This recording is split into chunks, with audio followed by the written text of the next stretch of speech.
Good morning, boys and girls. You can take a seat.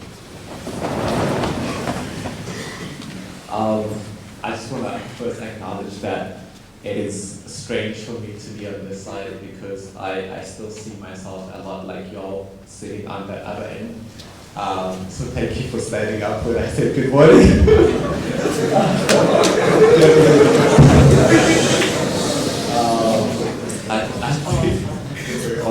With all protocol observed, I'm honored to be here to speak to you all. I'll start with a quote by President Barack Obama. He says, "Change will not come if we wait for some other person or some other times. We are the ones we've been waiting for, and we are the change that we seek." Change will not come if we wait for some other person or some other time. We are the ones we've been waiting for, and we are the change that we seek. The story is told of a gentleman in Canada who worked for a charity, and it was college orientation week. And if you know anything about some of the big institutions, there's a long line for financial aid, a long line for getting a dormitory, and other necessities of the college life. Now, if everyone is waiting this long line, 2 blocks away at a hotel, there's a young lady who is very anxious about the idea of going to college. She's having anxiety attacks. So she tells her parents, "I'm not sure I want to go to college, or college is for me." And luckily, she had very supportive parents.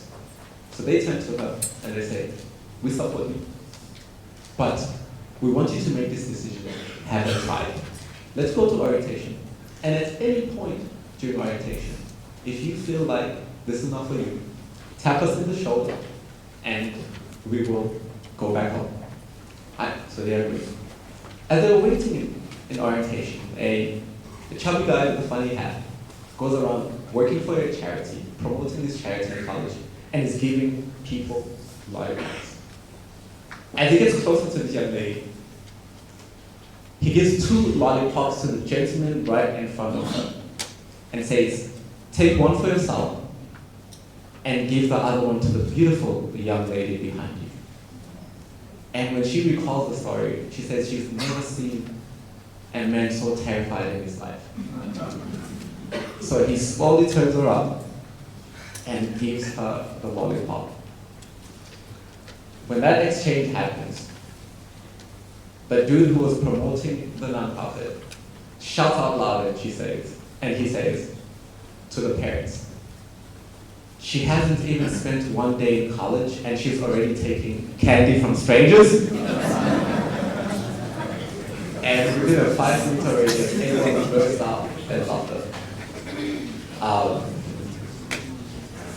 And it was at that moment that she was about to turn around and tell her parents she can't do this. She was ready to go home. But that moment changed the trajectory of her life. A few years later, the gentleman was promoting the nonprofit was graduating. He was also standing in line. As he was standing in line, a young lady runs up, taps him in the shoulder, and says, "Hey, you may not know who I am. You may not know where I come from. But during freshman orientation, you gave candy to this one dude who turned around and gave it to me. You cracked a joke and everyone laughed. I was ready to quit. I was ready to go home. But because of you, I stayed." And as she walked away from him, she turned around all the time and said, "Oh, by the way, I'm still dating that guy." A few years later, he was invited to their wedding. Do you have a story in your life where someone's act of kindness changed how you view the world, changed how you view your environment, inspired you to be a better person? You see, when we think of change making, when we think of leadership, we think of Nelson Mandela, we think of Hugh Lewin, we think of Barack Obama. And we've almost mystified what it means to be a change maker. We've made it look like it's something that is inaccessible, something that a special few can do. But what I'm here to tell you is that change begins with you. It begins within the environment and the context that you're in. You cannot change a country without first being able to change your province. You can't change your province without being able to change your city. You can't change your city without being able to change your neighborhood. You can't change your neighborhood without being able to change your sphere of influence. And I think that's the beauty about this lecture, this celebration, and this conversation, is that at some point, the gentleman we're talking about, who went on to create an indelible impact towards creating freedom that we all now enjoy, sat right where you're sitting today. And also, there's this fallacy that you have to wait to be a change maker. But you do not wake up one day as Nelson Mandela. You do not wake up one day as Hugh Lewin. It is the acts that we do today, how we're inclusive to other people, how we're treating each other within our classrooms. So here's how my story started. You know, children around the world love to play golf. I'm growing up in an informal community and a township in Durban. My friends and I were not different. But there was a little bit of a twist. Our houses are too small to play house in.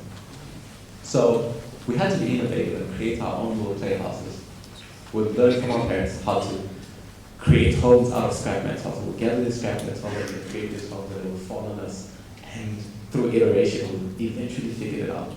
And then we would run to our respective homes. One was still rice, another beans, another spice, and we would cook in our little shack. In retrospect, not the most fire-safe things, but the food did taste good, now that I remember it. What that taught me within that young age is that everything was fun and games until I started seeing it from the lens of my parents. To them, it was a matter of survival.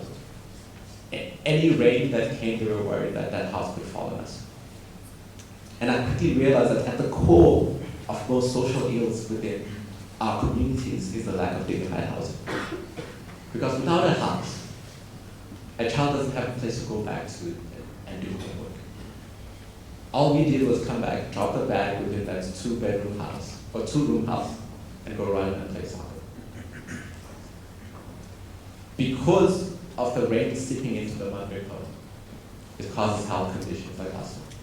So it affects healthcare. And because you're living in an informal settlement, you don't have a physical address. When you don't have a physical address, you can't apply for a job. If your parents can't apply for a job, then they don't have money. Without money, you can't build a house, creating this vicious cycle of poverty. So from a young age, I pledged myself that I want to be an architect so that I could change that.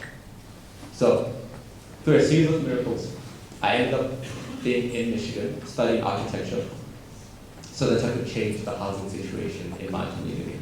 Quickly realized that a lot of the houses a lot of the buildings we're designing were skyscrapers and buildings that did not necessarily apply to my context. So I started challenging the school, got a lot of pushback from professors, but had one professor on my side. And we fought the school, and eventually I started a multi design group, based on the premise that the minimum requirement to have a dream is a dignified place to call home, and everyone deserves a place to call home. As we were designing and working on these and starting to win awards in college, we were able to win over the university. They changed their whole master's architecture curriculum to focus on designing and building homes in South Africa. So I took my class to Guamashu and Mpumalanga in Durban, and then we designed the master plan of Mpumalanga. I remember there was a family that had lost their house due to a mud brick slide and due to the rains in Durban. And we designed a home for them, had a commercial space, because fundamentally by solving housing, you haven't solved the income, right? So how do they maintain that house? How do they send their kids to school? How do they eat? So we solved it both ways. Like each home has a commercial space to enable the families to financially sustain themselves. That family now runs a daycare with 18 kids, which means 18 mothers can now go to work as they send their kids to school. Mr. and Mrs. Charlie have since built a 2-bedroom home that they are renting behind. And they've tripled their income, and their child, who we found there was in high school at the time, is now in college, which was not on the horizon. And that was what we did whilst we were in college. And this taught me that change making begins with us taking the first step and then changing people's lives. But I also learned a very important lesson, that all of that comes at a cost. And I think I learned this lesson even more so when I was in the Durban promenade trying to go grab dinner. As I was going to grab dinner, as I walked into this restaurant, this gentleman said, "Oh, you can't eat here." So I thought I had misheard him. I'm sorry, what did he say? He said, "Oh, are you a member?" I was like, "Oh, I didn't know this is like a membership, but I'm just trying to get dinner."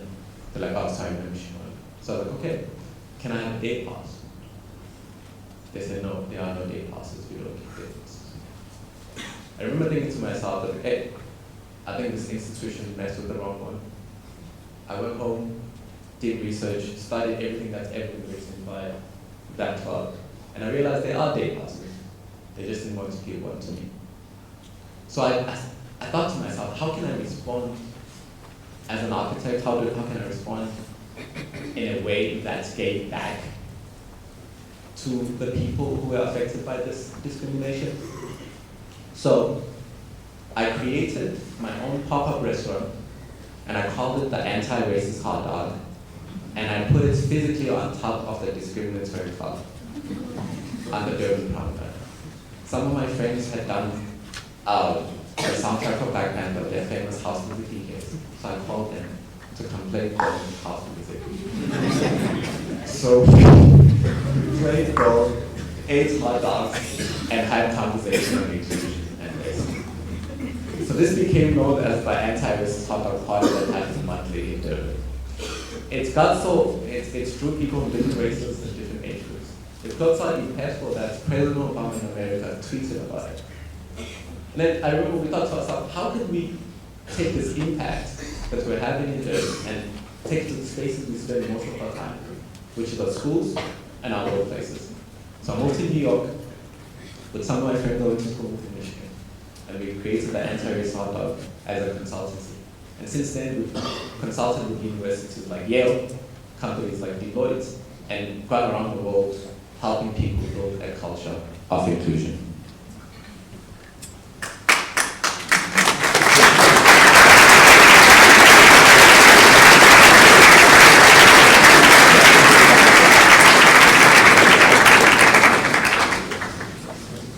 Now, because of all this work, we've won many awards, a lot of accolades, become an Obama leader, finalist at South by Southwest. But I think, putting myself in your shoes, having been there, I think one of the things that you miss a lot from these conversations and from these lectures is, what did it take to bring about this change? What was the cost of making this impact? You see, when I started the Women's Design Group, all the other architects in Durban and different places called us naive, right? When my friends were watching Grey's Anatomy in Michigan, I was studying urban planning, watching Harvard commencement speeches and TED Talks on how to build better homes. I sacrificed certainty, well-paying jobs, and comfort to build something that might never work. In retrospect, we can look at it and say, oh, we did all that work. But when I started, there was no guarantee that I was going to actually be able to create that. The cost of change is sacrifice. And the question that we all have to ask ourselves is, what are we willing to sacrifice for?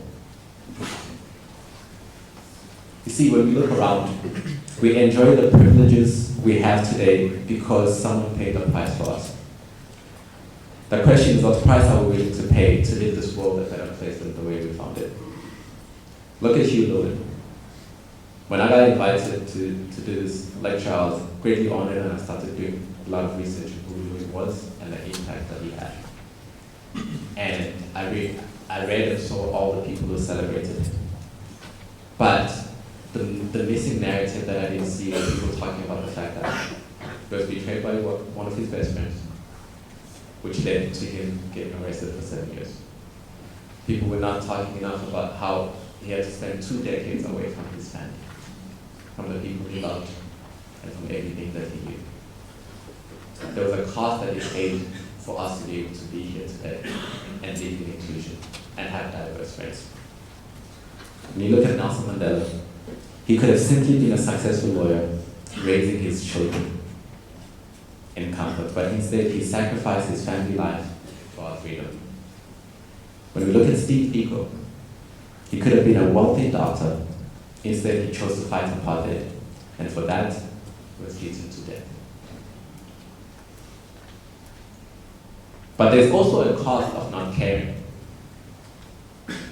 If Hugh Lewin had chosen apartheid, he might have had to build a bigger walls around his house, maybe travel with armed security guards. And if Mandela and Biko had chosen sides, South Africa may have erupted into a bloody civil war, and we all wouldn't be sitting here today.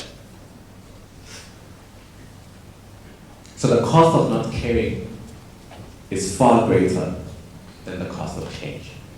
The question is, which cost are you willing to pay? So here's my challenge to you. Find something you're willing to sacrifice for. Something that you truly love. Something that you truly care about. Find something that's worth the cost for you. And no one can define that for you except for yourself.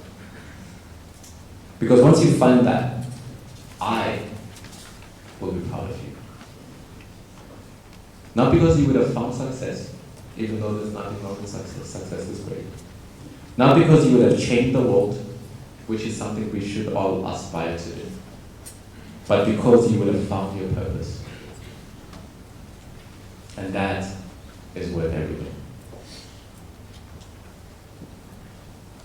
In conclusion, as I sit down, in the words of an alumni of this institution, Keenan Folks, AKA, I crafted that. Thank you for laughing. The world is yours, go and get it.